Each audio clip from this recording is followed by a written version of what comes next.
ಒಂದು ಸಲ ಬುದ್ಧನ ಹತ್ತಿರ ಒಬ್ಬ ಬಂದ. ಬುದ್ಧ ಹಾಸಿಗೆ ಮೇಲೆ, ಕಲ್ಲಿನ ಹಾಸಿಗೆ ಮೇಲೆ ಮಲಗಿದ್ದ. ಅದು ಆತನ ಕೊನೆಯ ದಿನಗಳ ಕ್ಷಣ, ಸಾವಿನ ಕೊನೆಯ ಕ್ಷಣ ಬರ್ತಾ ಇತ್ತು. 80 ವರ್ಷ ತಿರುಗಾಡಿ ತಿರುಗಾಡಿ ತಿರುಗಾಡಿ ಇಡೀ ದೇಶದ ತುಂಬ ತಿರುಗಾಡಿ, ಆವಾಗಿನ ಕಾಲಕ್ಕೆ ನಡಿಗೆಯಿಂದ ತಿರುಗಾಡಿ ಬುದ್ಧ ದಣದಿದ್ದ. ಮೈ ಮೇಲೆ 2 ಚೀವರ, ಒಂದು ಚೀವರ ಅಂದರೆ ಬಟ್ಟೆ, ಅವರು ಬಟ್ಟೆಗೆ ಚೀವರ ಅಂತ ಕರೀತಾರೆ. ಹಳದಿ ಥರ ಒಂದು ಥರ ಬಟ್ಟೆ, ಕೈಯಾಗ ಒಂದು ಭಿಕ್ಷಾ ಪಾತ್ರೆ, ಒಂದು ಕೋಲ, ಒಂದು ಬಟ್ಟೆ ಇಟ್ಕೊಂಡು 80 ವರ್ಷ ತಿರುಗಾಡಿದ್ದ. ಇಡೀ ಆ ಪ್ರದೇಶವನ್ನು ವಿಹಾರ ಅಂತ, ಈಗೇನು ಬಿಹಾರ ಅಂತ ಕರಿತೇವೆ, ಅದು ವಿಹಾರ ಮೂಲ ಶಬ್ದ ವಿಹಾರ. ವಿಹಾರ ಅಂದರೆ ಬುದ್ಧ ವಿಹಾರ. ಇಡೀ ಆ ಪ್ರದೇಶದಲ್ಲೆಲ್ಲ ಆತ ವಿಹರಿಸಿದ್ದ. ಆತ ದಣದದ್ದ. ಕೊನೆ ಕ್ಷಣ ಬಂದಿತ್ತು. ಗಿಡದ ಕೆಳಗೆ ಹಾಸಿಗೆ ಮ್ಯಾಲೆ ಹೀಗೆ ಹೊರಗಿದ್ದ. ದೇಹ ಬಿಡೋ ಆ ಸಮಯ. ಆವಾಗ ಓಡೋಡಿ ಓಡೋಡಿ ಓಡೋಡಿ ಓಡೋಡಿ ಒಬ್ಬ ಮನುಷ್ಯ ಬರ್ತಾನೆ. ಇವರೆಲ್ಲ ಶಿಷ್ಯರು ಸುತ್ತ ಸುತ್ತ ನಿಂತಿರ್ತಾರೆ, ಕೂತಿರ್ತಾರೆ. ಆತ ಧಾವಿಸಿ ಬರ್ತಾನೆ. ಎಲ್ಲರ ಕಣ್ಣಲ್ಲಿ ಒಂದಿಷ್ಟು ಹನಿ ನೀರ ಇರ್ತದೆ. ಬುದ್ಧ ಈಗ ಬಿಡ್ತಾನ ದೇಹ ಅಂತ. ಆವಾಗ ಈತ ಬರ್ತಾನೆ. ಬಂದಾಗ ಅವನಿಗೆ ದಾರಿ ಕೊಡೋದಿಲ್ಲ ಯಾರು. ಅವ ಅಂತಾನೆ, ನಾನು ಎಷ್ಟು ದೂರ ಬಂದೀನಿ, ತಿಳ್ಕೋಬೇಕಂತ ಬಂದೀನಿ ಅಂದ. ಯಾವಾಗ ಇವರು ದೇಹ ಬಿಡಾಕತ್ಯಾರ, ಇವ ತಿಳ್ಕೊಳಕ್ಕೆ ಬಂದ. ಅವರು ಶಿಷ್ಯರಂದ್ರು, 80 ವರ್ಷ ಏನು ಮಾಡಿದ್ದಿ ಅಂದರು. ಅವಾಗ ಅವ ಅಂದ, ಇವ್ರು ಈಗ ದೇಹ ಬಿಡ್ತಾರತ್ ನನಗೇನು ಗೊತ್ತಾ, ಅದೇನೇ ಇರಲಿ ಸರಿರಿ ಅಂತ ಎಲ್ಲರನ್ನ ಸರಿಸಿ ಒಳಗೆ ಹೋದ. ಬುದ್ಧನ ಎದುರಿಗೆ ಕೂತ. ಬುದ್ಧನಿಗೆ ವಂದಿಸಿದ, ಹೇಳಿದ, ನಾನು ಬುದ್ಧನಾಗಬೇಕು ಹೇಳಿ ಉಪದೇಶ ಮಾಡಿ. ನಾನು ಮುಕ್ತನಾಗಬೇಕು, ನಾನು ಬುದ್ಧನಾಗಬೇಕು, ನಾನು ಕೇವಲೀ ಆಗಬೇಕು, ನಾನಾಗಬೇಕು ಹೇಳಿ ಏನು ಮಾಡೋದು ಅಂದ. ಇದ ಕ್ಷಣ ಆಗಬೇಕು ಅಂದ. ಪಾಪ ಅವ ದೇಹ ಬಿಡ್ತಾ ಇದ್ದಾನ. ಇವ ಬುದ್ಧ ನಕ್ಕು ಹೇಳ್ದ, ಬಹಳ ಸುಂದರ ಒಂದು ಮಾತನ್ನು ಹೇಳ್ದ. ನೋಡು, ಬರೀ ನೋಡು, ಕೇಳು, ಬರೀ ಕೇಳು, ಮಾಡು, ಬರೀ ಮಾಡು. ಕೇಳಬೇಕು, ಕೇಳಾಮಿರಬಾರ್ದು. ನೋಡಬೇಕು, ನೋಡಾಮಿರಬಾರ್ದು. ಮಾಡಬೇಕು, ಮಾಡಾಮಿರಬಾರ್ದು. ಬರೇ ಕೇಳು, ಬರೇ ನೋಡು, ಬರೀ ಮಾಡು. ಆದರೆ ಮಾಡ್ತೇನೆ ಅನ್ನಬೇಡ, ನೋಡ್ತೇನೆ ಅನ್ನಬೇಡ, ಕೇಳ್ತೇನೆ ಅನ್ನಬೇಡ, ಸುಮ್ಮನೆ. ಎಷ್ಟು ಮಸ್ತದೆ. ಇದು ಅವನ ಅಂತಿಮ ಉಪದೇಶ. ಆ ಮನುಷ್ಯಗೆ ಇಷ್ಟು ಆನಂದ ಆಯಿತು. ಬಹಳ ದೊಡ್ಡ ಸಿರಿವಂತ, ಎಲ್ಲವನ್ನ ತ್ಯಾಗ ಮಾಡಿ ಬಂದಿದ್ದ. ಅಷ್ಟು ದೂರ 100 ಕಿಲೋಮೀಟರ್ ಓಡ್ತಾ ಬಂದಿದ್ದ. ಬುದ್ಧ ಹೋಗ್ತಾನ, ಇನ್ನು ಅಷ್ಟರಾಗ ನಾನು ಜ್ಞಾನಿ ಆಗಬೇಕಂತ ಬಂದಿದ್ದ. ಕೂತಲ್ಲೇ ನಕ್ಕ. ಆ ಮನುಷ್ಯ ನಕ್ಕ. ಯಾಕೆ? ಎಲ್ಲ ಹೋಗಿತ್ತು. ಇಷ್ಟು ಸುಲಭವಾಗಿ ಬುದ್ಧತ್ವವನ್ನು ಪಡೆದದ್ದ. ಕೊನೆಯ ಮನುಷ್ಯ ಬುದ್ಧತ್ವ ಪಡೆದವ. ಎಂದೂ ಭೇಟಿಯಾಗಿರಲಿಲ್ಲ. ಆದರೆ ಕೊನೆಯ ಕ್ಷಣದಾಗ ನಾನು ಅನ್ನೋದು ಶುದ್ಧ, ನಾನು ಕೇವಲ. ಸುಮ್ಮನೆ ನೋಡ್ದ.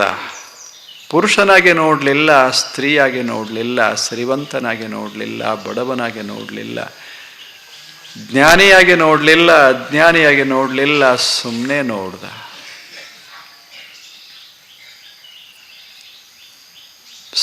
ನೋಡ್ದ. ತಾನು ಶಾಂತನಾಗಿದ್ದ. ಸುಮ್ಮನೆ ನೋಡಿದಾಗ ಮನುಷ್ಯ ಶಾಂತಿ ಇರ್ತಾನೆ. ಏನರೇ ಆಗಿ ನೋಡ್ದ ಅಂದರೆ ಏನರೇ ಆಗ್ತದೆ ಮನುಷ್ಯನಾಗ. ತಾಪ ಆಗುವುದಿಲ್ಲ. ಈ ಮನೆ ಮಾಲೀಕರಾಗಿ ನಾವು ನೋಡಿದರೆ ಎಲ್ಲರ ಒಂದಿಟ್ಟು ಬಣ್ಣ ಕೆಟ್ಟಿತ್ತಂದ್ರೆ ತಾಪಾಗ್ತದೆ. ಸುಮ್ಮನೆ ನೋಡಕ್ಕೆ ಹೋಗಿರ್ತೇವಲ್ಲಿ ಗೋಳು ಗುಮ್ಮಟ ಅಂತ ನೋಡ್ತೇವೆ, ನಮಗೇನು ಯಾವ ಮೂಲಿ ಬಿದ್ರೇನು ಹಾದ್ರೇನು ಏನು, ಸುಮ್ಮನೆ ನೋಡೋದು. ನೋಡಕ್ಕೆ ಹೋಗಬೇಕಂತ ಹೇಳೋದಲ್ಲೇನು. ಈಗ ಯಾಕೆ ಯಾತ್ರೆ ಮಾಡ್ಯಾರ ಭಾರತ ದೇಶದ ಋಷಿಗಳು ಅಥವಾ ಜ್ಞಾನಿಗಳು? ಯಾಕೆ ಯಾತ್ರೆ ಮಾಡ್ಯಾರ? ಸುಮ್ಮನೆ ನೋಡ್ಕೋತ ಹೋಗ್ರಿ ಅಂತ. ಅಲ್ಲೇ ಹಂಗದ ಇಲ್ಲಿ ಹಿಂಗದ ನೋಡಬಾರ್ದು, ಸುಮ್ಮನೆ ನೋಡ್ಬೇಕು. ಸುಮ್ಮನೆ ನೋಡು.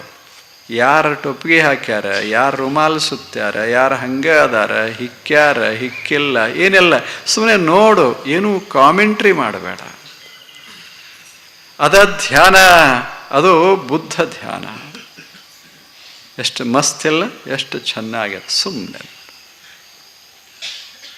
ಒಂದು ಕ್ಷಣರೇ ಸುಮ್ಮನೆ ನೋಡು, ನೀ ಯಾರಂತ ನಿನಗೆ ಗೊತ್ತಾಗೇ ಬಿಡ್ತದೆ. ಬರೇ ನೋಡಾವ, ಜಸ್ಟ್ ದ ಸಿಯ, ಸುಮ್ಮನೆ ನೋಡೋದು. ಐ ಆಮ್ ದ ಸಿಯ, not the object which I am seeing. ನಾನು ಬರೇ ನೋಡಾವ, ಏನು ನೋಡ್ತಾ ಇದ್ದೀನಿ ಅದು ಅಲ್ಲ, ಬರೇ ನೋಡಾವ. ಹೀಗಾದರೆ ರಾಗ ಇಲ್ಲ, ದ್ವೇಷ ಇಲ್ಲ, ಬರೇ ನೋಡಾವ. ಅದಕ್ಕೆ ಹಾನೋಪಾಯ ಅಂತ ಅಲ್ಲೇ ಅವ್ರ ಹಾನೋಪಾಯ. ಪತಂಜಲರು ಹಾನೋಪಾಯ ಹೇಳ್ತಾರೆ, ಅವರು ಬಹಳ ಅದ್ಭುತವಾಗಿ ಹೇಳ್ತಾರೆ. ಎಲ್ಲರೂ ಯಾವುದೇ ಸಂತನ್ನ ತಗೊಳ್ಳಿ ಒಂದು ಉಪಾಯ ಹೇಳಿರ್ತಾರೆ. ಕೇವಲತ್ವ ಪಡೆಯೋದಕ್ಕಾಗಿ ಒಂದು ಉಪಾಯ, ಕೊನೆಗೆ ಕೇವಲಿ ಆಗಬೇಕು. ಆ ಮನುಷ್ಯ ಆತೇನು ಶ್ರೀಮಂತ ಬಂದಿದ್ದ, ಕೊನೆ ಬುದ್ಧನ ಸಮೀಪಕ್ಕೂ ಬಹಳ ಜನ ಇದ್ರು, ಇನ್ನ ಬುದ್ಧ ಆಗಿರಲಿಲ್ಲ. ಅವ ಕೊನೆಗೇನು ಬಂದಿದ್ದ, ಬುದ್ಧನಾಗಿ ಬಿಟ್ಟಿದ್ದ. ಬುದ್ಧ ಕಣ್ಣು ಮುಚ್ಚಿದ್ದ, ಈ ಮನುಷ್ಯ ಬುದ್ಧನಾಗಿದ್ದ. ಹೇಗೆ ನೋಡಿರಬೇಕು. ಅದಕ್ಕೆ ಎಷ್ಟು ಕ್ಷಣ ಹಿಡಿತಾವೋ ಇದು ಅಲ್ಲ. ಮನಸ್ಸ ಇದ್ರೆ, ತೀವ್ರತಾ ಇದ್ರೆ ಒಂದು ಕ್ಷಣ, ತೀವ್ರತಾ ಇಲ್ಲದೆ ಇದ್ರೆ ಏನೂ ಇಲ್ಲ. ಆ ಮನುಷ್ಯ ಎಂಥ ತೀವ್ರತಾ, ಎಲ್ಲ ಬಿಟ್ಟು, ಎಲ್ಲ ಸಂಪತ್ತನ್ನು ಬಿಟ್ಟು 100 ಕಿಲೋಮೀಟರ್ ಯಾವಾಗ ಸುದ್ದಿ ಶುರು ಆಯಿತು, ಕೇಳ್ತೋ ಬುದ್ಧನಿಗೆ ಆರಾಮಿಲ್ಲ ಅಂತ ಕೇಳ್ತೋ, ಧಾವಿಸಿ ಧಾವಿಸಿ ಧಾವಿಸಿ ನಾನು ಮುಕ್ತನಾಗಬೇಕು. ಹೇಗದ ಹೇಳಿ, ನಾನು ಮುಕ್ತನಾಗಬೇಕು. ಬಂದು ಕೂತು ಒಂದು ಕೊನೆ ಮಾತ ಕೇಳಿ ಮುಕ್ತನಾಗಿದ್ದ. ಬುದ್ಧ ಕೊನೆ ಉಪದೇಶ ಮಾಡಿ ಹೋಗಿಬಿಟ್ಟಿದ್ದ. ಅದು ಕೊನೆಯ ಉಪದೇಶ. ಸುಮ್ಮನೆ ನೋಡಿ, ಸುಮ್ಮನೆ ಕೇಳಿ, ಸುಮ್ಮನೆ ಮಾಡಿ, ಸುಮ್ಮನೆ ಬದುಕಿ, ಸುಮ್ಮನೆ ನೋಡ್ತಾ ಇರಿ. ಇದು ನಮ್ಮ ಹೂವು ನಮ್ಮ ಇದ್ರಾಗ ಬೆಳೆದದ, ಇದು ಅವ್ರದ್ರಾಗ ಬೆಳೆದದ, ಹಿಂಗಲ್ಲ. ಸುಮ್ಮನೆ ಈಗ ನಿಮ್ಮ ಕಡೆ ಎಲ್ಲ ಸುಮ್ಮನೆ ನಾನು ನೋಡಿದರೆ ಏನೂ ತಲೆಗೆ ತಾಪ ಆಗೋದಿಲ್ಲ. ಇವರು ಇಂಥ ಪಕ್ಷದವರು, ಇವರು ಇಂಥ ಜಾತಿಯವರು, ಇವರು ಇಂಥ ಮತದವರು, ಇವ್ರು ನಮಗೆ ವಿರುದ್ಧ ಅದಾರ, ಇವ್ರು ನಮ್ಗೆ ಪರವಾಗಿ ಅದಾರ. ಹಿಂಗೆ ನಾನು ನೋಡಿದೆ ತಲೆ ಕಾಯಕ್ಕೆ ಶುರುವಾಗ್ತದಲ್ಲ. ಅದಕ್ಕೆ ಪ್ರಪಂಚ ಅಂತ ಕರೆದಾರ. ಅದೇ ಸಂಸಾರ ಅಂದ್ರೆ ಏನು? ನೋಡಿ ತಲೆ ಕೆಡಿಸಿಕೊಳ್ಳೋದ ಸಂಸಾರ, ತಾಪ ಮಾಡಿಕೊಳ್ಳೋದೇ ಸಂಸಾರ, ತಣ್ಣಗಿರೋದೇ ಮುಕ್ತಾವಸ್ಥ, ನಿಸ್ಸಂಸಾರ. ತಣ್ಣಗಿರೋದು ಏನಾಗೋದ ಜಗತ್ತಿನಾಗ ಏನು ನಾವ ಮಾಡ್ತೇವೇನು? ಏನಿಲ್ಲ, ಎಲ್ಲ ಅದು ನಿಸರ್ಗದ ಮಾಡ್ಕೋತ ಹೊರಟದ, ಮಸ್ತಾಗಿನೇ ಮಾಡ್ತಾದ, ಏನೇನೋ ಮಾಡ್ತಾದ, ಯಾವ್ಯಾವ ರೂಪ ಕೊಡ್ತಾದ. ನನ್ನ ಪ್ರಕಾರ ಈ ಜಗತ್ತು ನಡೆಯೋದಿಲ್ಲ, ಜಗತ್ತಿನ ಪ್ರಕಾರ ಈ ಜಗತ್ತು ನಡೀತಿರ್ತದೆ. ಆದ್ರೆ ನಮ್ದು ಹಂಗೆ ಆಗೋದಿಲ್ಲ. ನಾ ಹೆಂಗೆ ತೊಟ್ಟೇನೆ ಇವರೆಲ್ಲ ಹಿಂಗೆ ತೊಡಬೇಕು, ನಾ ಹೆಂಗೆ ಮಾತಾಡ್ತೇನೆ ಇವರೆಲ್ಲ ಹೀಗೆ ಮಾತಾಡಬೇಕು, ನಾ ಏನು ಹೇಳ್ತೇನೆ ಅದನ್ನು ಎಲ್ಲರೂ ಹೇಳಬೇಕು. ಹಿಂಗಾದ್ರೆ ತಲೆ ಸರಿ ಉಳಿಯೋದಿಲ್ಲ. ನೀವು ನಿಮ್ಮಂಗ, ಅವರು ಅವ್ರಂಗ, ನಾವು ನಮ್ಮಂಗ, ಜಗತ್ತೆಲ್ಲ ತನ್ನಂಗ, ಹಿಂಗೆ ಮಜಾದಾಗಿರ್ಬೇಕದ. ಹೌದಲ್ಲ? ಮನೆಗೆ ಹೋಗ್ರಿಂದ ನೀವು ನಿಮ್ಮಂಗೆ, ಮನೆಯವರು ಮನೆಯವ್ರಂಗೆ, ಮಕ್ಕಳಂಗೆ, ಪ್ರಾಣಿಗಳ ಪ್ರಾಣಿ ಹಂಗೆ, ಬರೋರು ಹೋಗೋವ್ರಂಗೆ. ಎಷ್ಟು ಮಜಾ ಇರ್ತದೆ. ಸಮಾಧಾನ ಆಗೋದಿಲ್ಲೇನು? ಮನ್ಯಾಗ ಮನೆ ತಣ್ಣಗಾಗ್ತದೆ. ನೀ ಹಿಂಗ್ಯಾಕ ಅಂದ್ರೆ ನೀ ಹಿಂಗ್ಯಾಕ, ನೀನು ಅದ್ವೈತಿ ಅಂತ ನಾ ಹೇಳಿದ್ರೆ ನೀ ಯಾಕೆ ದ್ವೈತಿ ಅಂತ, ನೀನು ಇಂಥ ಜಾತಿ ಅವಂದ್ರೆ ನೀ ಇಂಥ ಜಾತಿ. ಜಗತ್ತಂದ್ರೆ ಒಂಥರ ಅದ ಸುಮ್ಮನೆ ಪ್ರತಿಧ್ವನಿ, ವಿರೋಧಿ ಪ್ರತಿಧ್ವನಿ ಮಾಡ್ಕೋತ ಹೋಗ್ತಿರ್ತ. ವಿರೋಧಿ ಪ್ರತಿಧ್ವನಿ, ಈ ಪ್ರತಿಧ್ವನಿ ಬೇರೆ, ಇದು ನಾ ಏನಂತೀನಿ ಅದರಂಗೆ ಅದು ಅಂತದೆ. ಇದು ಜಗತ್ತು ಹಂಗಲ್ಲ, ನಾ ಅಂದ್ರೆ ಅದಕ್ಕೆ ವಿರುದ್ಧ ಅಂತ ಇರ್ತದೆ. ಅದು ವಿರೋಧಿ ಪ್ರತಿಧ್ವನಿ. ಜಗತ್ತಂದರೆ ವಿರೋಧಿ, ನಾ ಹಿಂಗಂದ್ರೆ ಇನ್ನೊಬ್ಬ ಹಂಗಂತಿರ್ತ. ಈಗಿಲ್ಲೇನು ನೀವು ಪತ್ರಿಕಾ ಓದ್ರಿ, ಮತ್ತೇನ ಕೇಳ್ರಿ, ಭಾಷಣ ಕೇಳ್ರಿ, ಒಬ್ಬ ಮಾಡಿದ್ದು ಇನ್ನೊಬ್ಬ ತೆಗೆದು ಹಾಕಿಬಿಟ್ಟಿರ್ತಾನೆ. ಯಾಕೆ? ಹಂಗೆ ಅನ್ನಿಸ್ತದೆ ನಮಗೆ, ಅದು ತೆಗೆದು ಹಾಕಬೇಕು ಅನ್ನಿಸ್ತಿರ್ತದೆ. ಮತ್ತು ಇವಂದು ಅಷ್ಟಕ್ಕಷ್ಟ ಅದ, ಅವಂದು ಅಷ್ಟಕ್ಕಷ್ಟ ಇರ್ತದೆ. ಯಾರ್ದೇನು ತೆಗೆದು ಹಾಕೋದು ಅಷ್ಟ್ರಾಗದ, ಇಡೋದು ಅಷ್ಟ್ರಾಗದ. ಪೂರ್ವ ಅಂದ ಒಬ್ಬ, ಅದ್ಯಾಕೆ ಪಶ್ಚಿಮ ಅಂದ. ಇಬ್ಬರು ಅವರೇ, ಪೂರ್ವ ಪಶ್ಚಿಮ ಬೇರೆ ಅಲ್ಲ ಅಂತ ತಿಳ್ಕೊಂಡವ್ರಲ್ಲ. ಪೂರ್ವ ಅಂದ, ಆ ಕಡೆ ನಿಂತಿದ್ದ, ಇವ ಪಶ್ಚಿಮ ಅಂದ. ಪಶ್ಚಿಮದ ಪಕ್ಷ ಪೂರ್ವದ ಪಕ್ಷ, west and east never meet. ಶುರುವಾಯಿತು, ಜಗಳ ಶುರುವಾಯಿತು. ಹಾಗೆ ನಮ್ದದ ಕೇವಲಿನ್ ಅಂದ್ರೆ ಸುಮ್ಮನೆ ಅಲ್ಲಮ್ಮ ಪ್ರಭುದೇವರು ನಿಮಗೆಲ್ಲ ಗೊತ್ತದ, ಬಹಳ ದೊಡ್ಡವರು. ಮತ್ತು ಅಷ್ಟೇ ಕೇವಲಿ ಅಂದರೆ ಸುಮ್ಮನೆ ಇಲ್ಲಿ ಒಬ್ರಿಗೆ ಹೇಳೋದು, ಉಪದೇಶ ಮಾಡೋದು, ಅಲ್ಲೇ ಬಿಟ್ಟು ಮತ್ತೊಂದು ಕಡೆ ಹೋಗೋದು, ಅವ್ರಿಗೊಂದಿಟ್ಟು ಏನರೇ ಹೇಳೋದು. ಜಗಳ ಮಾಡ್ತಿದ್ದಿಲ್ಲ ಅಂತಲ್ಲ, ಮಾಡೋದು, ಆ ಬಳಿಕ ಮರ್ತು ಹೋಗಿಬಿಡೋದು. ಇಂಥ ಅಲ್ಲಮ್ಮ ಸುಮ್ಮನೆ ಒಂಥರ ಲೀಲಾಮೂರ್ತಿ ಇದ್ದಂಗೆ. ಆ ಅಲ್ಲಮ್ಮ ಇಂಥದೇ ಒಂದು ಪ್ರಶ್ನೆ ಒಬ್ಬ ಕೇಳ್ತಾನೆ, ಒಬ್ಬ ಒಕ್ಕಲಿಗ ಕೇಳ್ತಾನೆ. ಏನಪ್ಪ, ನಾನು ಒಕ್ಕಲ್ತನ ಮಾಡ್ತೇನೆ, ಸುಮ್ಮನೆ ಹಿಂಗೆ ತಿರುಗಾಡ್ತೀಯಲ್ಲ, ನೀನು ಒಂದಿಟ್ಟು ಯಾಕೆ ಮಾಡ್ಕೋಬಾರ್ದು ಅಂತಾನೆ. ಯಾರಿಗೆ? ಅಲ್ಲಂಬ್ರಿಗೆ. ಒಬ್ಬ ಒಕ್ಕಲಿಗ, ನಾನು ನೋಡು ಎಷ್ಟು ಚಂದ ಮಾಡ್ಕೊಂಡು ಹೊಂಟೇನಿ, ಬೆಳಿತೇನೆ, ದುಡಿತೇನೆ, ಮಾಡ್ತೇನೆ, ನಿನಗೂ ಒಂದಿಟ್ಟು ಊಟ ಕೊಡ್ತೇನೆ, ನಾನು ಒಂದಿಷ್ಟು ತಿಂತೇನೆ, ಹಿಂಗಿರ್ಬೇಕು, ಹಿಂಗೆ ಹೊರಟ್ರೆ ಹೆಂಗೆ? ಅವಾಗ ಅಲ್ಲಮ್ಮ ಹೇಳ್ತಾನೆ, ನೋಡೋ, ನೀನು ಬರೇ ಜ್ವಾಳ ಗೋಧಿ ತಿಂತಿ, ನಾನೊಂಥರ ತಿಂತೇನೆ, ಮಜಾದಾಗ ತಿಂತೇನೆ. ಏನು ಅಂದ? ಆನಂದ ಅಂದ. ಹೆಂಗೆ ಅಂದ? ತನುವ ತೋಂಟವ ಮಾಡಿ, ಮನವ ಗುದ್ದಲಿ ಮಾಡಿ, ಅಗಿದು ಕಳೆದೆನಯ್ಯ ಭ್ರಾಂತಿಯ ಬೇರ, ಒಡೆದು ಸಂಸಾರ ಹೆಂಟೆಯ, ಬಗಿದು ಬಿತ್ತಿದೆನಯ್ಯ ಬ್ರಹ್ಮ ಬೀಸವ. ಎಲ್ಲ ಚೆನ್ನಾಗಿಲ್ಲ? ಬಗೆದು ಬಿತ್ತಿದೆನಯ್ಯ ಬ್ರಹ್ಮ ಬೀಜ, ಅಖಂಡ ಮಂಡಲವೆಂಬ ಭಾವಿ, ಪವನವೇ ರಾಟಾಳ, ಸುಷುಮ್ನ ನಾಳದಿಂದ ಉದಕವ ತಿದ್ದಿ, ಬಸವಗಳೈವರು ಹಸಗೆಡಿಸಿಹರೆಂದು, ಆವಾಗಳು ಎನ್ನ ತೋಟದಲ್ಲಿ ಜಾಗರವಿರ್ದು ಸಸಿಯ ಸಲುಹಿದನು ಕಾಣ ಗುಹೇಶ್ವರ. ಚೆನ್ನಾಗಿಲ್ಲ? ನಾನು ಒಂದು ಮಸ್ತಾಗಿ ಮಾಡಿ ನೀ ಕೇಳು ಅಂದ. ಅದ ಹಾನೋಪಾಯ, ಮಸ್ತಾಗಿರೋದು ಹೆಂಗೆ ಅಂತ ಹೇಳ್ತಾನಷ್ಟೆ. ಎಲ್ಲ ಸಂತರು ಹಂಗೆ ಹೇಳೋದು. ಒಬ್ಬೊಬ್ಬರು ಒಂದೊಂದು ರೀತಿಯಾಗಿ ಹೇಳ್ತಾರೆ. ನಾವು ಗುಂಪು ಮಾಡ್ಕೋತೇವೆ ಸಂತರನ್ನು ಹಿಡ್ಕೊಂಡು, ಆದರೆ ಸಂತರು ಮಾತ್ರ ತಮ್ಮದೊಂದು ಸ್ವತಂತ್ರ ರೀತಿಯೊಳಗೆ ಅವರು ಬಾಳಿ ಬದುಕಿ ಸುಮ್ಮನೆ ಚೆಂದಾಗಿ ಹೋಗಿರ್ತಾರೆ. ಆತ ಅಲ್ಲಮ್ಮ ಹೇಳ್ತಾನೆ, ತನುವ ತೋಂಟವ ಮಾಡಿ. ನಾನು ಒಂದು ತೋಟ ಮಾಡಿನೋ ಕೇಳೋ, ನೀ ಏನೋ ಬೆಳಿತೆ, ನಾ ಹಿಂಗೆ ಬೆಳೆದೇನಲ್ಲ, ಅದು ನಾಶವೇ ಆಗೋದಿಲ್ಲ. ನೀ ಯಾವ ತೋಟ ಮಾಡ್ತೀಯೋ ನನ್ನ ತೋಟ ನೋಡು, ನಿನ್ನ ತೋಟದ ಬೆಳೆ ನಾ ತಿನ್ನಕ್ಕೆ ಬರ್ತದ, ನನ್ನ ತೋಟದ ಬೆಳೆ ನಿನಗೆ ತಿನ್ನಕ್ಕೆ ಬರೋದಿಲ್ಲ. ಆದರೆ ನೀನೇ ಮಾಡಿಕೊಂಡ್ರೆ ನೀನು ಆನಂದವಾಗಿರ್ತೀಯ ಅಂದ. ಅವನೇ ಮೊದಲ ಶಿಷ್ಯನಾದ. ಯಾರು? ಆ ಒಕ್ಕಲಿಗ. ಆ ಬಳಿಕ ಹೇಳ್ತಾನೆ, ಇದು ಒಂದು ತೋಟ ಮಾಡು, ಇದು ಚಲೋನೇ, ಹೊರಗೇನು ಮಾಡಿದಿ ಚಲೋ, ಇದಕ್ಕಿಂತಲೂ ಇದೊಂದಿಷ್ಟು ಮಾಡು ಅಂತ ಹೇಳ್ದ. ತನುವ ತೋಂಟವ ಮಾಡಿ. ಇದೇನು ಅಂತಃಕರಣ ಅಂತದ, ಇದಕ್ಕೆ ತನು ಅಂತಾರೆ. ಅಂತಃಕರಣ ಒಳಗೆ, ಇದು ಹೊರಗಿನ ಶರೀರ, ಒಳಗೊಂದು ಶರೀರ, ಅದಕ್ಕೆ ಅಂತಃಕರಣ ಅಂತೇವಿ. ಅಥವಾ ಎದೆಯ ಹೃದಯ ಅಂತ ಇಟ್ಟುಕೋರಿ. ಅದೊಂದು ತೋಟ, ಅದೊಂದು ಭೂಮಿ. ಅದು ತನುವ ತೋಂಟವ ಮಾಡಿ, ಅದೊಂದು ತೋಟ ಅಂದರೆ ಅದೊಂದು ಬೆಳೆಯುವ ಭೂಮಿ. ಮನವ ಗುದ್ದಲಿ ಮಾಡಿ, ಮನಸ್ಸಂದ್ರೆ ನಿಶ್ಚಯ, ಸುಮ್ಮನೆ ಮಾಡೋದು, ಸಂಕಲ್ಪ ಮಾಡೋದು, ಮಾಡೋಣ ಒಂದೇನರೆ ಬೆಳೆಯೋಣ ಅಂತ ಅನ್ನೋದೇನು ಇಚ್ಛಾ ಅದಲ್ಲ.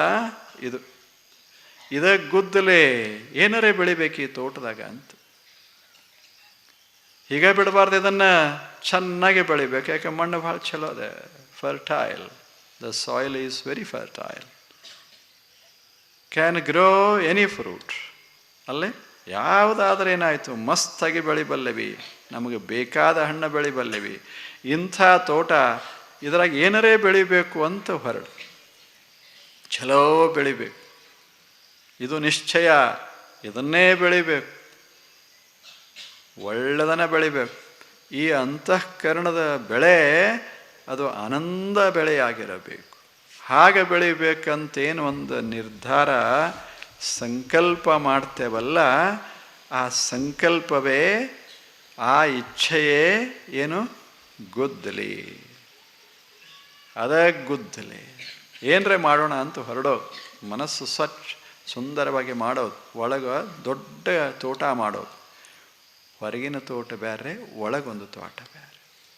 ಹೊರಗಿನ ತೋಟ ನಾವು ಸ್ವಂತ ಖರೀದಿ ಮಾಡಬಹುದು, ಯಾರೇ ಅದನ್ನು ನಮಗೆ ಕೊಡಬಹುದು, ಇವೆಲ್ಲ ಆಗ್ತಾವ. ಮತ್ತು ಬಾಡಿಗೆನೂ ಕೊಡಬಹುದು, ಮಾಡಕ್ಕೆ ಕೊಡಬಹುದು, ಹೀಗೆಲ್ಲ ಮಾಡಬಹುದು. ಆದರೆ ಒಳದೋಟ ನಾವೇ ಮಾಡಬೇಕು.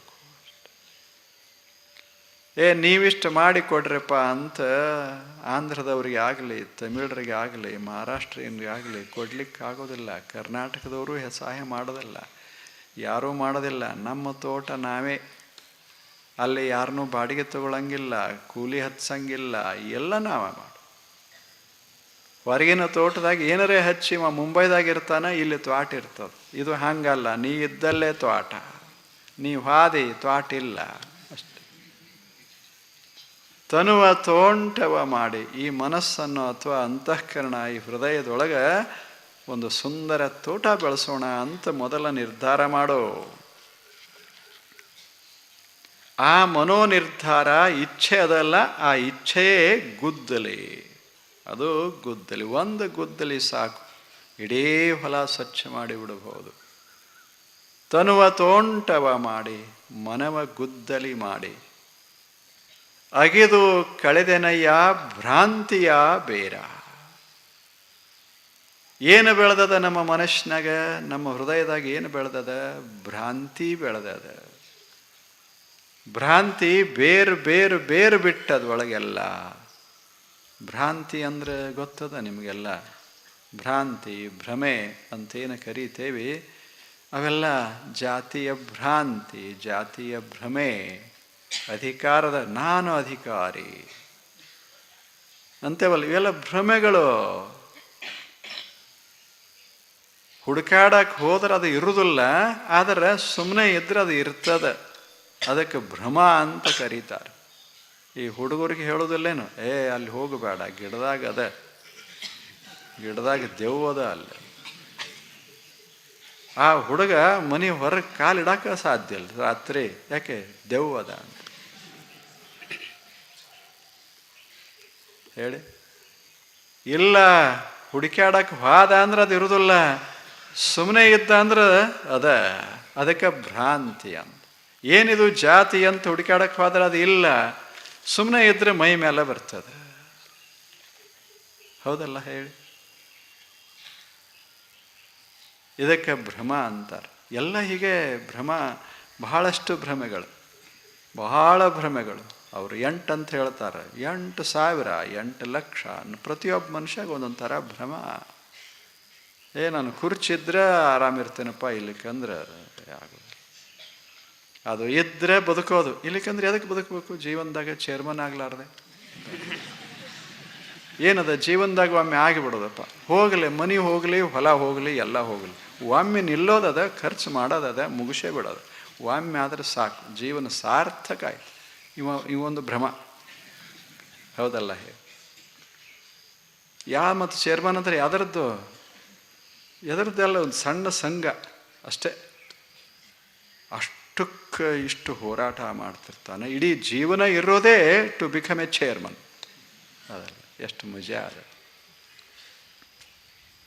ಹಿಂಗಾಗ್ತದೆ. ಇದಕ್ಕೆ ಭ್ರಮ ಅಂತಾರೆ. ಇಂಥ ಭ್ರಮೆ ಎಲ್ಲಿ ಬೆಳೆದದ? ಜೇಕ್ ಆಗಿ ಇಲ್ಲ, ಕರಿಕೆಯಾಗಿ ಎದೆಯಾಗಿ ಬೆಳೆದದ. ಹೊರಗೆ ಬೆಳೆದ್ರೆ ಕಿತ್ತು ತೆಗಿಬಹುದು, ಎದೆಯಾಗೆ ಬೆಳೆದ ಬಳಕೆ ಎಷ್ಟು ಕಷ್ಟ ಆಗಬಹುದು. ಅದ ಯಾರು ಬಂದರೆ ಏನು ತೆಗ್ಯಾಕೆ ಅದು ಹೋಗೋದಲ್ಲ. ಅದು ಅಷ್ಟು ಒಳಗೆ ಸೇರಿ ಬಿಟ್ಟಿರ್ತದೆ. ಅದು ಭ್ರಮ. ಇಂಥ ಭ್ರಮೆ ಒಂದಲ್ಲ, ಎರಡಲ್ಲ, ಬಹಳ ಭ್ರಮೆಗಳು, ಹೀಗೆ ಅನೇಕ ಭ್ರಮೆಗಳು. ಇಂಥ ಅನೇಕ ಭ್ರಮೆಗಳು ಒಳಗೆ ಆ ಭೂಮ್ಯಾಗ ಬೆಳೆದಾವ. ಇನ್ನು ಬೆಳೆ ಏನು ಬರ್ತದೆ ಅದ್ರಾಗ? ಅದಕ್ಕೆ ಅಲ್ಲಮ್ಮ ಹೇಳ್ತಾನೆ, ನೋಡು, ನೀನು ಏನರ ಒಳ್ಳೆಯ ಆಗಬೇಕು, ದೊಡ್ಡ ಜ್ಞಾನಿ ಆಗಬೇಕು, ಯೋಗಿ ಆಗಬೇಕು, ಆನಂದವನ್ನು ಅನುಭವಿಸಬೇಕಂತಿದ್ರೆ ಏನು ಮಾಡು? ಮೊದಲು ಅದನ್ನು ತನುವ ತೋಂಟವ ಮಾಡಿ, ಮನವ ಗುದ್ದಲಿ ಮಾಡಿ ಅಗಿದು ಕಳಿಬೇಕು. ಏನು? ಭ್ರಾಂತಿಯ ಬೇರ ಮ್ಯಾಗಿಂದ ಅಗಿ ಅಂತ ಹೇಳಿಲ್ಲ ಅವರು, ಬೇರು ತೆಗಿಬೇಕು. ಮ್ಯಾಲ ತೆಗಿಯೋದು ಬೇರೆ. ಈಗ ಹರಿಗಿ ಬಿಟ್ರೆ ಮ್ಯಾಗಿಂದ ಹೋಗೋದಿಲ್ಲೇನು? ಕರಿಕಿ ಮ್ಯಾಗಿಂದೆಲ್ಲ ಹೋಗೇ ಬಿಡ್ತು, ಹೊಲ ಸ್ವಚ್ಛ ಕಾಣಿಸ್ತದೆ, ಆದರೆ ಸ್ವಚ್ಛ ಇಲ್ಲ, ಒಳಗೆಲ್ಲ ಸೇರ್ಕೊಂಡ್ಬಿಟ್ಟದ. ಹಾಗೆ ಮ್ಯಾಲ ಮಾಡೋದು ಬೇರೆ, ಒಳಗೇನು ಬೇರೆ ಬಿಟ್ಟಿರ್ತದಲ್ಲ ಅದನ್ನು ತೆಗಿಬೇಕು. ಭ್ರಾಂತಿಗಳನ್ನು ಕೈ ಬಿಡಬೇಕು. ಅಗೆದು ಕಳೆದೆನಯ್ಯ ಭ್ರಾಂತಿಯ ಬೇರ.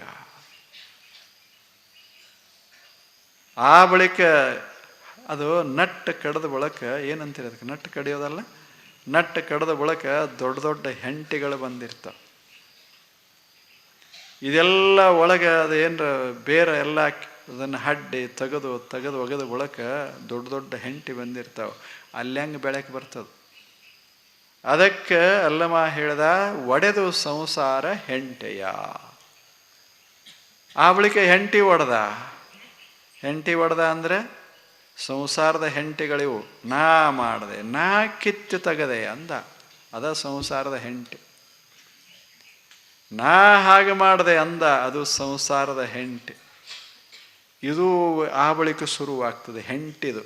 ಎಲ್ಲ ಹಡ್ಡದ ಬಳಕ ಎಲ್ಲ ಹೀಗೆ ತೆಗೆದು ಹಾಕಿದ ಬಳಕ ನನ್ನಷ್ಟು ಚಲೋ ಯಾವದಾನ ಈ ಜಗತ್ತಿನಾಗ, ಅದು ಅದಕ್ಕೆ ಹೆಂಟೆ ಅಂತಾರೆ.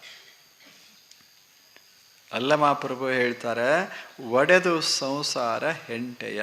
ಸಂಸಾರದ ಹೆಂಟೆ ಏನದ ಅದನ್ನೆಲ್ಲ ಒಡೆದೆ, ಸಮ ಮಾಡದೆ ಭೂಮಿಯನ್ನು. ಎಷ್ಟು ಚೆನ್ನಾಗಿಲ್ಲ? ಒಡೆದು ಸಂಸಾರ ಹೆಂಟೆಯ, ಬಗಿದು ಬಿತ್ತಿದೆ ನಯ್ಯ ಬ್ರಹ್ಮ ಬೀಜವ. ಆ ಬಳಿಕ ಬಿತ್ತದೆ. ಏನು ಬಿತ್ತದೆ ಅಂದರೆ ಕಾಳು ಮ್ಯಾಲ ಬಗಿಲಿಲ್ಲ, ಸ್ವಲ್ಪ ತೆಗೆದು ಒಳಗೆ ಕಾಳು ಹಾಕದೆ. ಏನು ಹಾಕದೆ ಕಾಳು? ಯಾವ ಕಾಳ ಬೆಳಿಬೇಕಾಗ್ಯದ? ಬ್ರಹ್ಮ ಬೀಜ ಹಾಕದೆ. ಯಾವ ಬೀಜ ಅಂದರೆ ಬ್ರಹ್ಮ ಬೀಜ. ಬ್ರಹ್ಮ ಬೀಜ ಅಂದರೆ ಸತ್ಯದ ಬೀಜ ಹಾಕಿದೆ. ಸತ್ಯದ ಬೀಜ ಹಾಕಿದೆ. ಯಾವುದು ವಿಶ್ವದಲ್ಲಿ ಸತ್ಯ ಅದ ಅದರ ಬೀಜ ಹಾಕದೆ. ಅಂದರೆ ಇನ್ನು ನನಗೆ ಬೆಳೆ ಬರೋದು ಯಾವುದು? ಸತ್ಯದ ಜ್ಞಾನ, ಸತ್ಯದ ಅನುಭೂತಿ, ಸತ್ಯದ ಆನಂದ. ಜ್ಞಾನ ಆನಂದ ಅದನ್ನು ಬೆಳಿಬೇಕಾಗ್ಯದಂತ ಬೀಜ ಹಾಕದೆ. ಎದರ ಬೀಜ? ಬ್ರಹ್ಮ ಬೀಜ. ಬ್ರಹ್ಮ ಬೀಜ ಅಂದರೆ ಬ್ರಹ್ಮ ಬೀಜ ಅಷ್ಟೆ. ಬ್ರಹ್ಮ ಬೀಜ ನಿಶ್ಚಲತ. ಪ್ರಶಾಂತಿ, ವಿಶಾಲತಾ, ಅನಂತತಾ. ಅದಕ್ಕೆ ಬ್ರಹ್ಮ ಅಂತ ಕರೆದಾರೆ. ಇಲ್ಲ, ಸತ್ಯಂ ಜ್ಞಾನಂ ಅನಂತಂ ಬ್ರಹ್ಮ. ಸತ್ಯಂ ಜ್ಞಾನಂ ಅನಂತಂ ಬ್ರಹ್ಮ. ಬ್ರಹ್ಮ ಅಂದ್ರೇನು? ಸತ್ಯ, ಜ್ಞಾನ, ಅನಂತ. ಇಂಥ ಬ್ರಹ್ಮ ಬೀಜವನ್ನು ಹಾಕದೆ, ಬ್ರಹ್ಮ ಬೀಜವ ಬಗೆದು ಬ್ರಹ್ಮ ಬೀಜವನ್ನು ಹಾಕದ. ಒಡೆದು ಸಂಸಾರ ಹೆಂಟಿಯ ಬಗೆದು ಹಾಕಿದೆನು ಬ್ರಹ್ಮ ಬೀಜವ. ಮುಂದೇನು ಮಾಡ್ದ? ಅಖಂಡ ಮಂಡಲವೆಂಬ ಭಾವಿ, ಪವನವೇ ರಾಟಾಳ. ಎಷ್ಟು ಚಂದ! ಅಖಂಡ ಮಂಡಲವೆಂಬ ಭಾವಿ, ಪವನವೇ ರಾಟಾಳ. ಸುಷುಮ್ನ ನಾಡಿಯಿಂದ ಉದಕವನ್ನು ತಿದ್ದಿ ನೀರುಣಿಸಿಬಿಟ್ಟೆ. ಎಷ್ಟು ಚಂದ ಹೇಳ್ತಾನೆ. ಅದರ ಅರ್ಥ ಏನು ಅಂದರೆ, ಅಖಂಡ ಮಂಡಲ ಇದು ಭಾವಿ. ಈಗ ತಲೆ ಅಂತ ಇಟ್ಕೊಳ್ಳಿ, ತಲೆಯಾಗ ಏನಿಲ್ಲ, ಖಾಲೇ ಖಾಲೇ ಖಾಲೇ ತಲೆ. ಅಖಂಡ ಮಂಡಲ ಎಂಬ ಭಾವಿ. ಆ ಬಾವಿಯೊಳಗೆ ನೀರ, ಇದಕ್ಕೇನು ಬೇಕೋ ಅಂಥ ನೀರ. ಆ ನೀರನ್ನು ಪವನ ರಾಟಾಳದ ಮೂಲಕ ತೆಳಗಿಳಿಸಿ ಹಾಕದೆ. ಪವನ ರಾಟಾಳ ಅಂದರೆ ಈಗೇನು ಉಸಿರಾಡಿಸ್ತೇವಲ್ಲ, ಪ್ರತಿ ಉಸಿರ ಉಸಿರ ಉಸಿರ ಉಸಿರ, ಪ್ರತಿ ಕ್ಷಣ ಕ್ಷಣ ಕ್ಷಣ. ಉಸಿರಂದರೆ ಕ್ಷಣ. ಪ್ರತಿ ಕ್ಷಣ ಅದನ್ನೇ ಧ್ಯಾನ ಮಾಡದೆ, ಅದರದೇ ನೆನಹ ಮಾಡದೆ, ಹೀಗೆ ಪ್ರತಿ ಕ್ಷಣ ಮಾಡ್ತಾ ಇರೋದರಿಂದ, ಬ್ರಹ್ಮದ ನೆನಹ ಮಾಡೋದರಿಂದ, ಅಖಂಡ ಮಂಡಲ ಅಂದರೆ ಬ್ರಹ್ಮ, ಅಖಂಡ ಮಂಡಲದ ನೆನಹ ಮಾಡೋದರಿಂದ ನೀರು ಬಂತು. ಅದೇ ಧ್ಯಾಸ ಬಂತು, ಭಾನ ಬಂತು. ಆ ಭಾನಕ್ಕೆ ನೀರು ಅಂತ ಅದನ್ನು ಹಣಸದ. ಅದೇ ಭಾನ. ಯಾವಾಗ ಎದೆಯೊಳಗೆ ಬ್ರಹ್ಮ ಬೀಜ ಊರಿ ಅದನ್ನು ನೀರು ಹಾಕಿದ, ಅವಾಗ ಏನು ಬೆಳೀತು? ಭಾಳ ಚಲೋ ಹೇಳ್ತಾನೆ. ಅವಾಗ ಅಂತಾನೆ, ಸುಷುಮ್ನ ನಾಡಿಯಿಂದ ಉದಕವ ತಿದ್ದಿ ಮುಂದೇನು ಮಾಡ್ದ? ನೀರು ಹಾಕದ. ಹಾಕಿ ಬೆಳೆ ಹಿಂಗೆ ಬಂತು. ಆ ಬೆಳೆ ಎಲ್ಲರೇ ಇವು ದನಗಳು ತಿಂದಾವ ಅಂತ ತಿಳ್ಕೊಂಡು ಹಗಲ ರಾತ್ರಿ ಜಾಗರವಿದ್ದು ಈ ಸಸಿಯ ಸಲುಹಿದೆನು ಕಾಣ. ಸಸಿ ಸಲುಹಬೇಕು, ಅದಕ್ಕೆ ಹಗಲ ರಾತ್ರಿ ಜಾಗೃತವಾಗಿದ್ದೆ. ಎಚ್ಚರಾಗಿರೋದು. ಯಾಕೆ? ಸಸಿ ಬಹಳ ತಕ ಇರೋದು, ಅದು ಬಹಳ ಮೆತ್ತಗಿರ್ತದೆ, ಇಷ್ಟ ಇರ್ತದೆ. ದನಗಳು ಬಹಳದಾವ. ಬಸವಗಳೈವರು 5 ಥರ ದನ ಅದಾವ ಈ ಜಗತ್ನ್ಯಾಗ. ಸಂತೋಷವನ್ನು ಕೆಡಿಸೋ ದನಗಳದಾವ ಇಲ್ಲಿ. ಮನಸ್ಸಿನ ನಿಶ್ಚಲತೆಯನ್ನು ಕೆಡಿಸೋ ದನಗಳದಾವ. ಬ್ರಹ್ಮ ಬೀಜದ ಅಂಕುರ ಬಂದದು ಸಸಿಯಾಗಿ ಹಿಂಗೆ ಬೆಳೀತಾ ಇರುವಾಗ ಸಸಿಯನ್ನೇ ತೆಗೆದು ಹಾಕುವಂಥ ದನಗಳದಾವ. ಆ ದನ ಯಾವುವು? 5 ಅದಾವ. 5 ದನ ಅದಾವ. ಏನೇನು ದನಗಳು? ಯಾರ್ದರೆ ಶಬ್ದ ಕೇಳ್ದೇವಿ ಅಂದ್ರೆ ಒಳಗಿಂದು ಹೋಗ್ತದೆ. ಈಗಾಗೋದಲ್ಲ. ಈಗೆಲ್ಲ ನಾವು ಅಲ್ಲಮ ಪ್ರಭುವಿನ ಬ್ರಹ್ಮ ಬೀಜದ ಮಾತು ಕೇಳ್ತಾ ಇದ್ದೇವೆ. ಈಗ ಹಿಂಗೆ ಎದ್ದು ಹೋಗುವಾಗ ಒಬ್ಬನ ಕಾಲ ಮ್ಯಾಗ ನಿಮ್ಮದು ಕಾಲು ಸುಮ್ಮನೆ ಹಿಂಗೆ ಬೀಳ್ತದೆ. ಗೊತ್ತಿರೋದಿಲ್ಲ, ಸುಮ್ಮನೆ ಅಕಸ್ಮಾತಾಗಿ. ಆವಾಗ ಅವ ಏನೋ ಕುರುಡದಿ ಏನೋ ನೀನು ಅಂತ ಬೈತಾನೆ. ಬುದ್ಧಿಲ್ಲ ನಿನಗೆ. ಯಾರ ಕಾಲ ಮ್ಯಾಗ ಯಾರ ಕಾಲದ ಎಲ್ಲಿಡ್ಬೇಕಂತ ಗೊತ್ತಿಲ್ಲ ನಿನಗೆ. ಕೇಳ್ತೀಯಲ್ಲೋ ಅಂತಂದು ಹಿಂಗಂದು ಕೂಡಲೇ ಇಷ್ಟು ತಾಪಾಗ್ತದೆ. ಶಬ್ದ ಹೋಗಿ ಒಳಗೇನು ಸಮಾಧಾನ ಇತ್ತಲ್ಲ, ಬ್ರಹ್ಮ ಬೀಜದ ಬೆಳ್ಯಾಕೆ ಹತ್ತಿತ್ತಲ್ಲ, ಅದನ್ನು ತಿಂದು ಹಾಕಿ ಬಿಡ್ತದೆ. ಮನೆಗೆ ಹೋದ ಬಳಿಕ ಪತ್ರ ಬರ್ದವಂಗ ನೋಡಿ, ಬ್ರಹ್ಮ ಬೀಜ ಎಲ್ಲಿ ಹೋಯ್ತು? ಬ್ರಹ್ಮ ಪೈರ್ ಎಲ್ಲಿ ಹೋಯ್ತು? ಜ್ಞಾನದ ಪೈರ, ಶಾಂತಿಯ ಪೈರ ಎಲ್ಲಿ ಹೋಯ್ತು? ಶಬ್ದ ತೆಗೆದುಹಾಕಿ ಬಿಡ್ತದ. ದನ ಇದ್ದಂಗಿದು. ಚಲೋ ಶಬ್ದನೂ ಇರ್ತಾವ, ಅವು ರಕ್ಷಣೆ ಮಾಡ್ತಾವ, ಅವು ಆಗುವುದಿಲ್ಲ. ಇಲ್ಲಿ ಕೆಲವು ಅದಾವ. ಆ ಬಳಿಕ ಸ್ಪರ್ಶ. ಸ್ಪರ್ಶ. ಮೂರನೇದ್ದು ರೂಪ. ನಾಲ್ಕನೇದ್ದು ರಸ. ಐದನೇದ್ದು ಗಂಧ. ಇವು ದನ 5. ಇವಕ್ಕೆ 5 ದನ ಅಂತಾರೆ. ಇದನ್ನು ಬೇರೆ ರೂಪದಾಗ ಹೇಳೋದಾದರೆ ರೊಕ್ಕ, ಹೊಲ, ಮನಿ,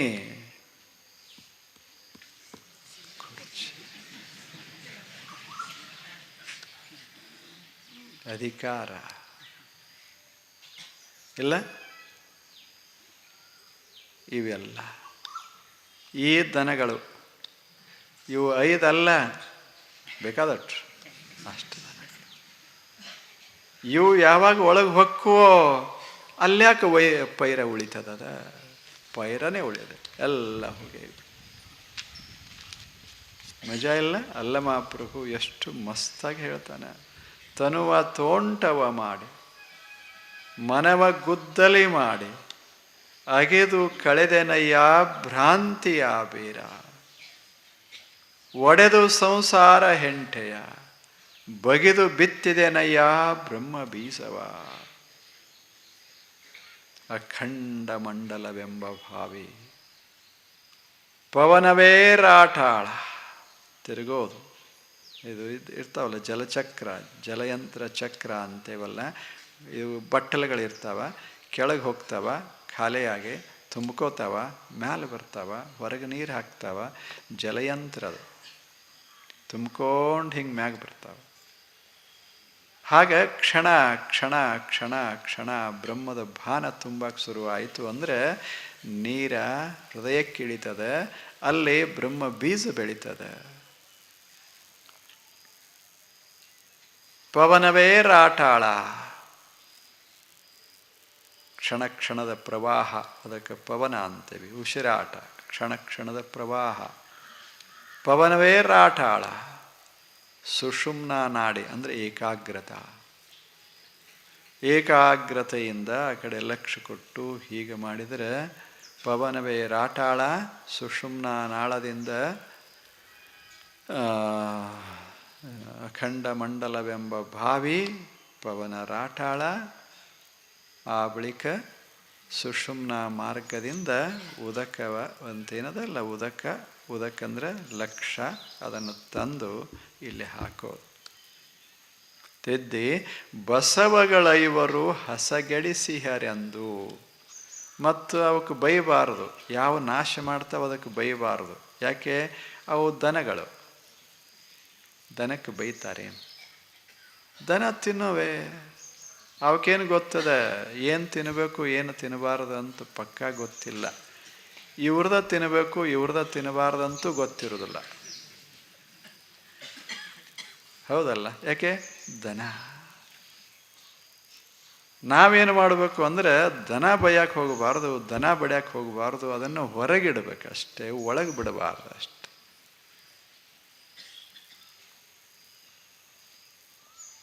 ಆವಾಗಳು ಜಾಗರವಿದ್ದು ಬಸವಗಳೈವರು ಹಸಗೆಡಿಸಿಹರೆಂದು ಸಮತೆ ಸೈರಣೆ ಎಂಬ ಬೇಲಿಯ ನಿಕ್ಕಿ. ಬೇಲಿನೂ ಹಾಕದ. ಯಾವ ಬೇಲಿ? ಸಮತೆ ಮತ್ತು ಸೈರಣೆ. ಇದ ಬೇಲಿ, ಹೋಗ್ಲಿ ಬಿಡು. ಇದ ಸೈರಣೆ ಅಂತಾರೆ ಇದಕ್ಕೆ. ಅವ ಬೈದ, ಹೋಗ್ಲಿ ಬಿಡು. ಇವ ಹೊಡೆದ, ಹೋಗ್ಲಿ ಬಿಡು. ಎಷ್ಟು ಮಜಾ ಇಲ್ಲ ಇದು? ಸೈರಣೆ ಇದು. ಸಮತೆ, ಅವರು ಇವರು ಇರಲಿ ಬಿಡು. ಅವ್ರು ಭಾಳ ದೊಡ್ಡವರಾದರು, ನಿನ್ನ ಕೂಡ ಆಗಿದ್ರು, ಪರೀಕ್ಷಾ ಪಾಸ್ ಆದರು, ಅವ ಹಂಗಾದ, ನೀ 10 ವರ್ಷ ಆದರೂ ಹಿಂಗೆ ಕುಂತಿಯಲ್ಲ, ಆಗಲಿ ಬಿಡು, ಹೋಗಲಿ ಬಿಡು. ಒಂದು ಆಗಲಿ ಬಿಡು, ಇರಲಿ ಬಿಡು. ಸಮತೆ ಸೈರಣೆ. ಬೇಲಿ ಇದು. ಈ ಬೇಲಿ ಒಂದಿತ್ತು ಅಂದರೆ ಒಳಗೆ ಪೈರೇನು ಬೆಳೀತದಲ್ಲ, ಸಮಾಧಾನದ ಪೈರೇನು ಬೆಳೀತದ, ಜ್ಞಾನದ ಪೈರೇನು ಬೆಳೀತದ, ಅದು ನಾಶ ಆಗೋದಿಲ್ಲ. ಕೊನೆಗೆ ಅದು ದೊಡ್ಡದಾಗಿ ಆಗಿ ಆಗಿ ಆಗಿ ಪ್ರಶಾಂತಿ, ಪರಮಶಾಂತಿಯ ಫಲವನ್ನು ಕೊಡ್ತದೆ. ಮನುಷ್ಯ ಅಲ್ಲಮನಾಗ್ತಾನ. ಎಷ್ಟು ಚಂದಿಲ್ಲ. ಅದ್ರಾಗೆಲ್ಲ ಹೇಳ್ದ. ಇದು ಹಾನೋಪಾಯ, ಅಲ್ಲಮ ಪ್ರಭುಗಳ ಹಾನೋಪಾಯ, ಬುದ್ಧನ ಹಾನೋಪಾಯ. ಬರೇ ನೋಡು, ಬರೇ ಕೇಳು ಬುದ್ಧಂದು. ಇಲ್ಲೇ ಸಮತೆ ಸೈರಣೆ, ಸಮತೆ ಸೈರಣೆ.